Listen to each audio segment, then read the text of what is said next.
স্ত্রীর অনুমতি ছাড়া স্বামী যদি তিনটি কাজ করে ওই স্বামী জাহান্নামে চলে যাবে, will go to hell fire, সে জাহান্নামে চলে যাবে, সে জান্নাতে যেতে পারবে না। Will not to go to paradise, সে জান্নাতে যেতে পারবে না। অবশ্যই স্ত্রীদের কিছু অধিকার রয়েছে। আমরা শুধু স্বামীর হক নিয়ে কথা বলি, স্বামীর কি কি অধিকার স্ত্রীদের পালন করতে হবে, শুধু এই বিষয়গুলো নিয়ে আমরা আলোচনা করি, কিন্তু নারীর যে অধিকার রয়েছে সেটা নিয়ে আমরা আলোচনা করি না। অবশ্যই নারীর অধিকার রয়েছে। একজন স্বামী তার স্ত্রীর খেয়াল রাখবে এবং স্ত্রীর অনুমতি ছাড়া তিনটি কাজ কখনো করা যাবে না। নাম্বার ওয়ান, এক নাম্বার হচ্ছে স্ত্রীর পারমিশন ছাড়া কোনো স্বামী স্ত্রীকে মহরানা না দিয়ে তার শরীরে স্পর্শ করতে পারবে না। ভালো করে বুঝেন, আপনি বিয়ে করেছেন ঠিক আছে, তবে আপনাকে অবশ্যই মহরানা দিতে হবে। এটা হচ্ছে তার স্ত্রীর হক, স্ত্রীর অধিকার। সূরা নিসার ভিতরে আল্লাহ তাআলা জানিয়ে দিয়েছেন ওয়াতুন নিসা সাদকাতিহিন্না নিহলা, এটা হচ্ছে নারীর অধিকার, অধিকার আপনাকে দিতে হবে। বর্তমান আমাদের সোসাইটির ভিতরে ম্যাক্সিমাম জায়গায় এই সমস্যাটা হচ্ছে, তার অ্যাবিলিটি নাই 1 লক্ষ টাকা দেওয়ার, মহরণা নির্ধারণ করার, সে মহরণা নির্ধারণ করেছে 10 লাখ টাকা। এমন মানুষ আছে না নাই? এবং বাসর রাতে স্ত্রীর কাছে গিয়ে মাফ চায়, বলে তুমি আমাকে মাফ করে দাও।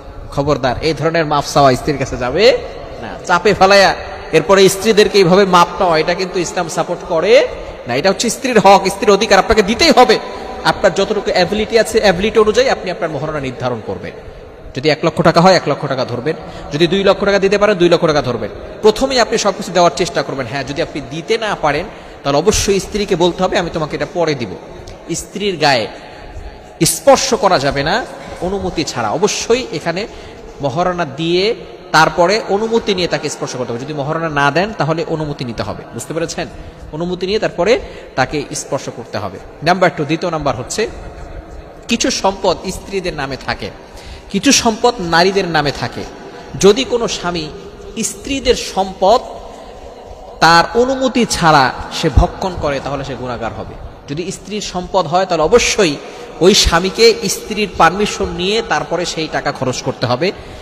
কিন্তু ভালো করে মনে রাখবেন, একজন স্ত্রী যখন কোনো নারীর বিয়ে হয়ে যায় তখন এই নারীর ভরণ পোষণের সব দায়িত্ব একমাত্র পুরুষের। কার? পুরুষের। সকল দায়িত্ব হচ্ছে পুরুষ, তার অভিভাবক এখন পুরুষ। সেই স্বামী তার সব খরচ দিবে, তার ভরণ পোষণের দায়িত্ব সব দিবে। কিন্তু স্ত্রীর কাছে যদি কোনো সম্পদ থাকে, এই সম্পদ স্বামী জোর করে নিতে পারবে না, অবশ্যই তার অনুমতি নিতে হবে। যদি জোর করে কোনো স্বামী নেয় তাহলে আল্লাহর কাঠ করে তাকে জবাবদিহি করতে হবে, ওই স্বামী জাহান্নামে চলে যেতে হবে। স্বামী যদি কোনো সম্পদ স্ত্রী নিতে চায় অবশ্যই পারমিশন নিতে হবে। তৃতীয় নাম্বার হচ্ছে মোস্ট ইম্পর্টেন্ট, এটা অনেকেই জানে না এবং আমাদের সমাজে এটা বেশি হচ্ছে। স্ত্রীর কাছ থেকে স্ত্রীর অনুমতি ছাড়া 4 মাসের বেশি স্ত্রীদের থেকে দূরে থাকা যাবে না। ভালো করে স্মরণ রাখবেন। বিশেষ করে প্রবাসী ভাইরা যারা আছেন, যারা বাহিরে চলে যান, যারা 1 মাস 2 মাস 3 মাস 4 মাসের জন্য নয়, তারা 4 বছর 5 বছরের জন্য দূরে চলে যায়। অবশ্যই স্মরণ রাখতে হবে, স্ত্রীর কাছ থেকে দূরে থাকতে হলে 4 মাসের বেশি যদি দূরে থাকতে চান স্ত্রীর কাছ থেকে পারমিশন নিতে হবে। যদি স্ত্রী পারমিশন না দেয় তাহলে কিন্তু আপনি দূরে যেতে পারবেন না। এটা হলো স্ত্রীর হক। একজন মেয়ে তার স্বামী থেকে 4 মাস পর্যন্ত দূরে থাকতে পারে। হযরত ওমর রাদিয়াল্লাহু তাআলা আনহুর জামানায় এক নারী তার ঘরে বসে গান গাচ্ছিল। এমন সময় ওমর রাদিয়াল্লাহু তাআলা আনহু সেখানে গেছেন।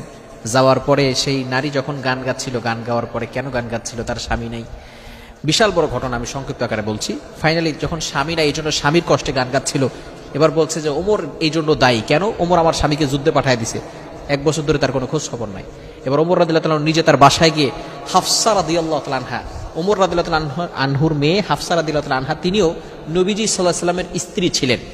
যখন ইন্তেকালের পরে নবী সাল্লাল্লাহু আলাইহি ওয়াসাল্লাম ইন্তেকাল করেছেন, এরপরে ওমর রাদিয়াল্লাহু তাআলা আনহুর খলিফা কালে তিনি তার মেয়ের কাছে জিজ্ঞেস করেছেন একজন মেয়ে তার স্বামী ছাড়া কতদিন থাকতে পারে? তখন তিনি বলেছেন 4 মাস। কয় মাস?